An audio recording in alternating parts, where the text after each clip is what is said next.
So thank you very much for the kind introduction. It's a pleasure to be here. I've been told I only have 20 minutes, so we will see what happens. Because I'm notorious for going over, but I'm trying my best.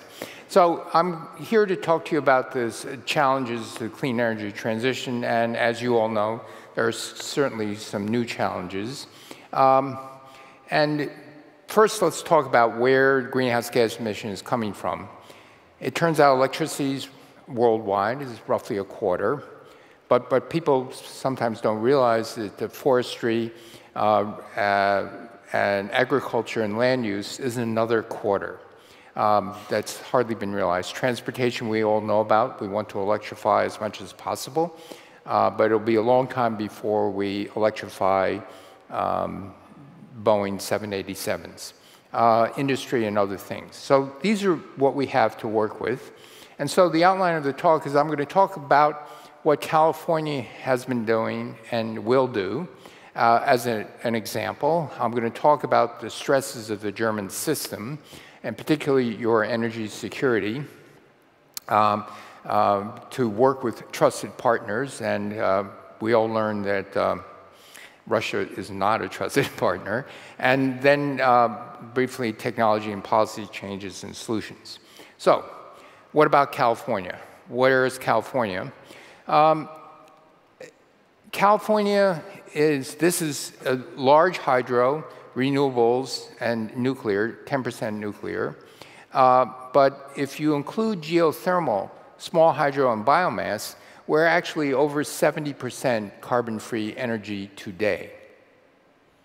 And our goal is to be completely carbon-free by 2045. We also are going to outlaw internal combustion engines by 2035. So California is actually leading, I would say, the world in this transition. And so we have some lessons about that.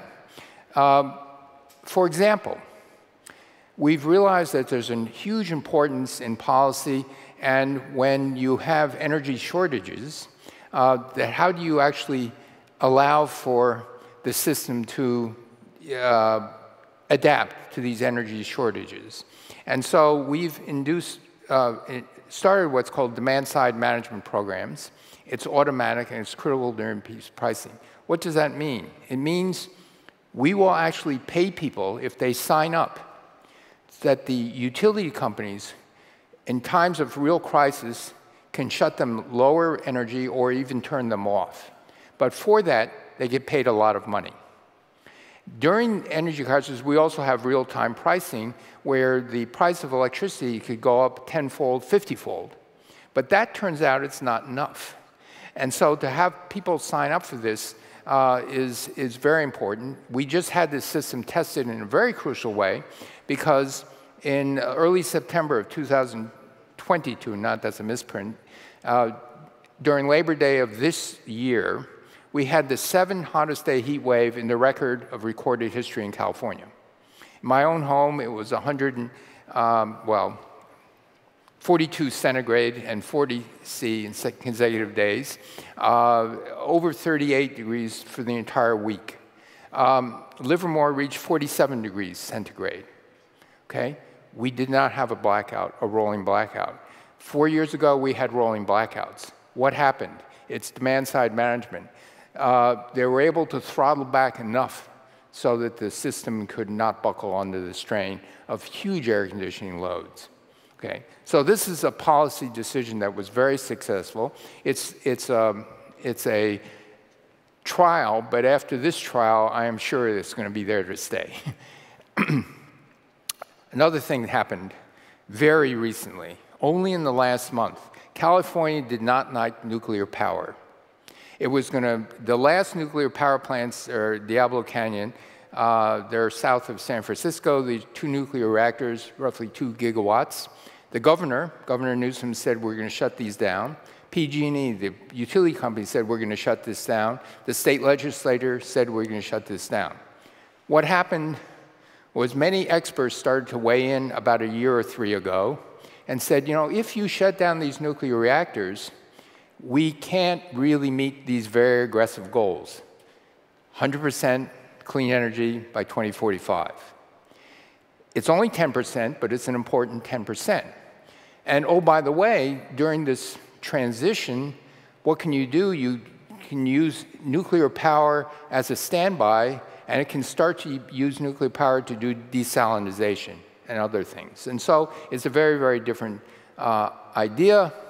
And what happened is Governor Newsom completely changed around about 4 weeks ago, and the legislature completely changed around, and now we're telling PG&E, apply for a relicense another 20 years, but at least for the next 5 years, we're going to keep them running. Okay, so very, very different.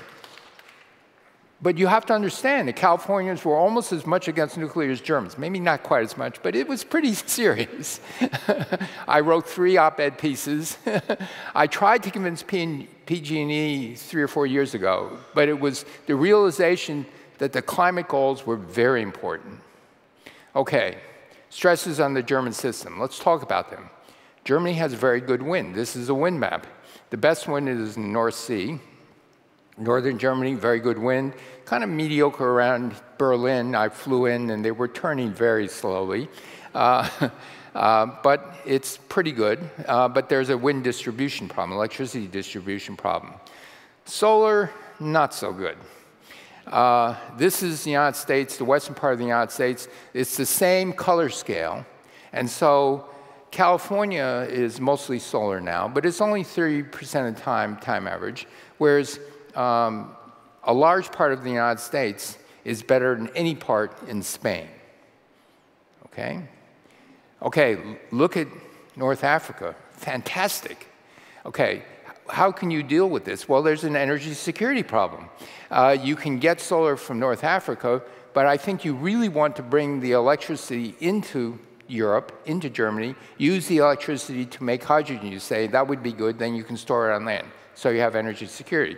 That's great, except there's something else you need. And so I'm going to have to talk about energy storage, and I start by showing to achieve 80% renewable energy, you would only, in the United States, which has great wind and solar, you only need 3 days of energy storage. That's a nothing. No, that's 3 days of running the entire United States on energy. What does that correspond to do? 2,000 times more battery storage than we have today. And oh, by the way, the cost has to be 10 times cheaper, so you don't double electricity prices. Okay, so this is a reality check on how do you get to 80% renewable by any time. You still need really good, cheap energy storage. And Europe has much less wind and solar than we do. We have 4 time zones, and we have places where the wind blows and other places where it doesn't blow. You only have one place it's either blowing or not. I've looked at your wind times and your times they're on. So there is a handicap there. This is my favorite picture of a battery. Let me explain how it works. We knew this for 400 years. When the wind blows, you use the energy to do something you will need. You pump water. And after you get the water up there, you can open the valve. There are many times you can do things like this. And in fact, pumped storage, just lifting water up a hill, is actually the best battery storage we have today. 96% of all battery storage is pumped storage, not chemical batteries. In 2014, Japan led the way, followed by the United States and China. China took stock of this and said, we have a lot of hydro now. Can we make pumped storage? They installed another 40 gigawatts of power with a plan to go another 90, well, maybe not 2030, maybe 2040, but they were going on a route to have more pumped storage than the whole world combined. And many of us, several of us, were saying, wait a minute, this is really crazy. The United States has now opened up, and we're going to be putting in huge amounts of pumped storage. What does pumped storage mean? You don't have to make a new dam. You have a dam. You make a little pond, a few percent below it. The turbine lets the water go, but you capture it. The turbines can go with 75% efficiency go up and go down. It's as good as chemical battery storage. Okay, and we also have another innovation, variable speed. So before, it's either all on or off. So these technological innovations in the last 10 years of variable speed and pump storage means that this battery is going to get better and better, cheaper and cheaper. Look at Europe. Where are the hydro sources that are still untapped? Well, they're not in Germany. Norway is 100% electrical. Now, they actually have 30 or 40% more hydro if they find a market. Sweden has untapped storage. And so if you look at this, Norway, Sweden, France, Austria have the most untapped storage. If you pay them money to do this and figure out how to get the electricity over there, everybody is happy. We have a similar situation in New England versus Canada. Ottawa wants to sell really cheap electricity, twice as cheap as New England electricity. We have a little issue there because the people who just invested in gas turbines in New England don't want cheap electricity, cheap, clean electricity coming to the United States. So what do? They convince the New Englanders, you do not want power lines. So this is the way it works.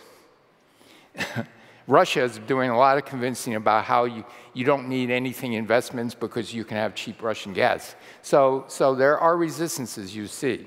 But going back to this, Europe should begin to think as the United States, as China.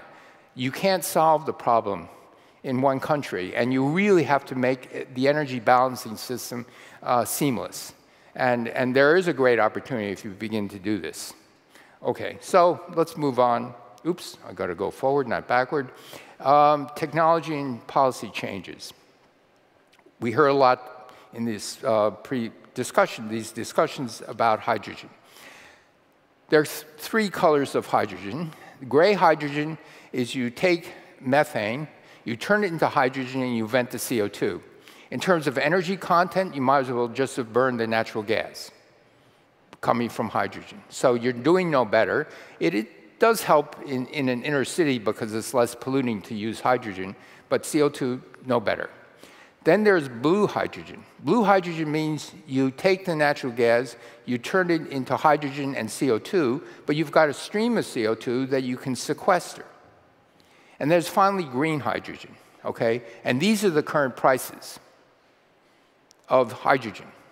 And so the issue is, at this point, are people really willing to pay $6 a kilogram for green hydrogen? Blue hydrogen has gone away for Europe. And so that's the issue. And you still have gray hydrogen. So it's a six-fold increase in cost. Hydrogen is also a feedstock for chemicals and plastics, as well as process heat. And so this is a very difficult choice because if you pay 5 or 6 times more, guess what? BASF is in real trouble. And so you have to think very hard about whether you want to kill the industries that give Germany its wealth, the chemical industry, steel, automobiles. And so that's a trade-off you have to think hard about. Okay, so let's move on. Solar, you saw the map after map solar. It's great solar, it's really cheap solar. A penny a kilowatt hour.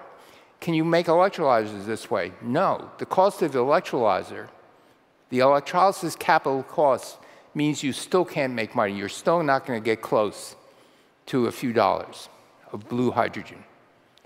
Because the electrolyzer has to work 24/7 until we can make super, super cheap electrolyzers. So that's the problem.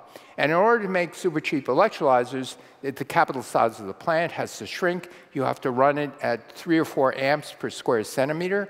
And then when you're doing it, you're upping the voltage and you're using more electricity. So that's a challenge, and it's a technical challenge. I know because I'm trying to make new ways of making electrolysis very cheap and high density. Pipeline distribution. You can't use existing steel lines.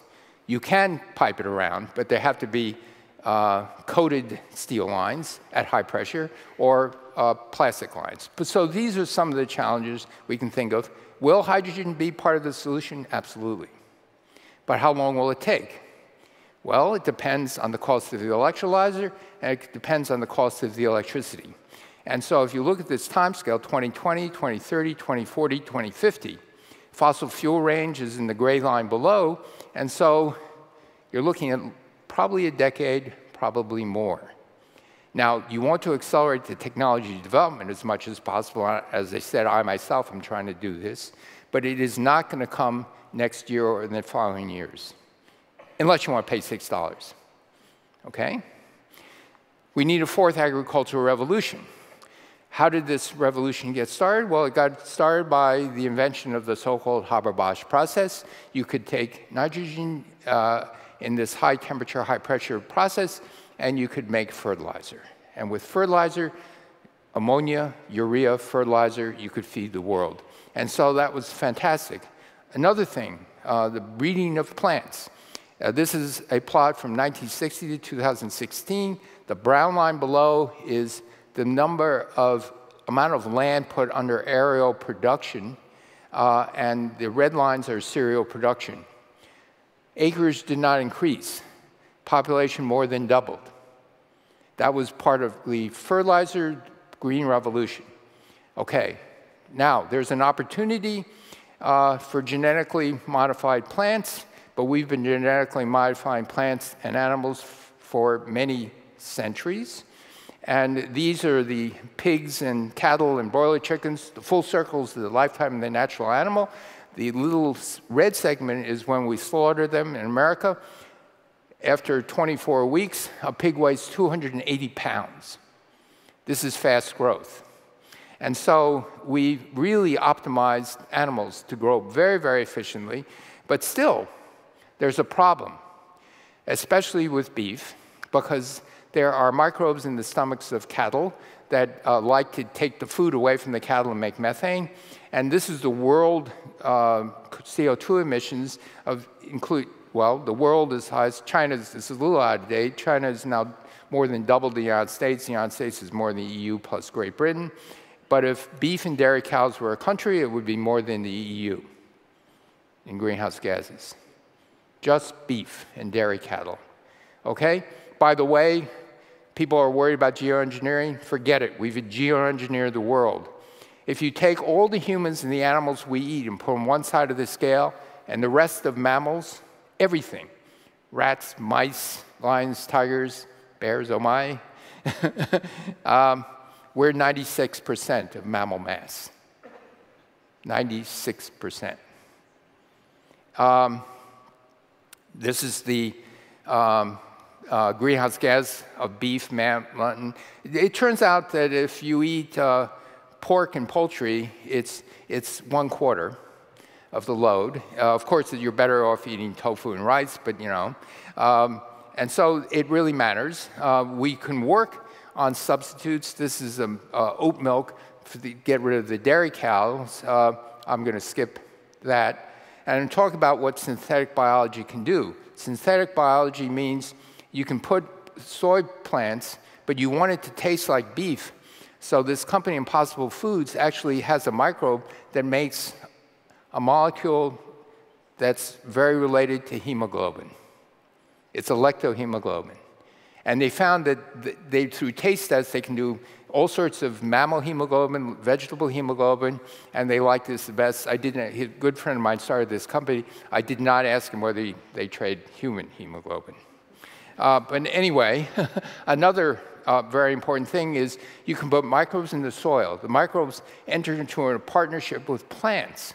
So just like legumes, these microbes feed the plant nutrients, nitrogen-based nutrients, and the plant keeps them happy. And this is an example of this Pivot Bio, where the corn on the right is very, very happy corn. This is natural corn on the left. They're working on sorghum, phosphorus, potash, and other things. I've got 1 minute left. And so that's another opportunity. The biology opportunities are immense, okay? But the biology opportunities are immense, but you have to be willing to accept that genetically modified microbes can increase productivity, increase nutrients, can eliminate a lot of the pesticides already been done with eggplant and other foods. And so this is another thing that if you want to feed a growing population of 7.7 billion going to probably 11 billion by this end of the century, don't turn your back on this stuff either. All right. Ideally, you want to do this. You want to turn the combustion projects, CO2 and water, add energy in any way possible, and you want to make hydrogen as a start, but you really want to make the liquid hydrocarbon because that's the highest density. Why do you want to do this? If you look at this tanker, it's shipping crude oil halfway around the world. You store it in your countries because you have energy security. How much does it cost to ship and store on a per gallon basis this crude oil? The answer is 2 cents a gallon. So if you can go to places where there's abundant renewable energy and turn it into a liquid form and ship it around the world, this is going to be a large part of what we need, because these are our intercontinental transmission lines. OK, my last little bit, we're going to go over 450 parts per million within 10 or 15 years. We're going to go over 550 parts per million, certainly in 20 or 30 years. And so what do? This is a problem, because to change agriculture will take at least 20 or 30 years. To change all those other things will take at least 20 or 30 years. And so and you look at the food crops we plant and grassland for animals, and we're capturing more carbon dioxide in photosynthesis, solar-powered carbon dioxide, than we emit. If we can only capture a third of that, then that's 20 gigatons, 20 billion tons of carbon dioxide that you can figure out how to sequester. And this is another opportunity, because air capture is very expensive. And so again, this is what we have to play with. And so with that, I will stop. Thank you.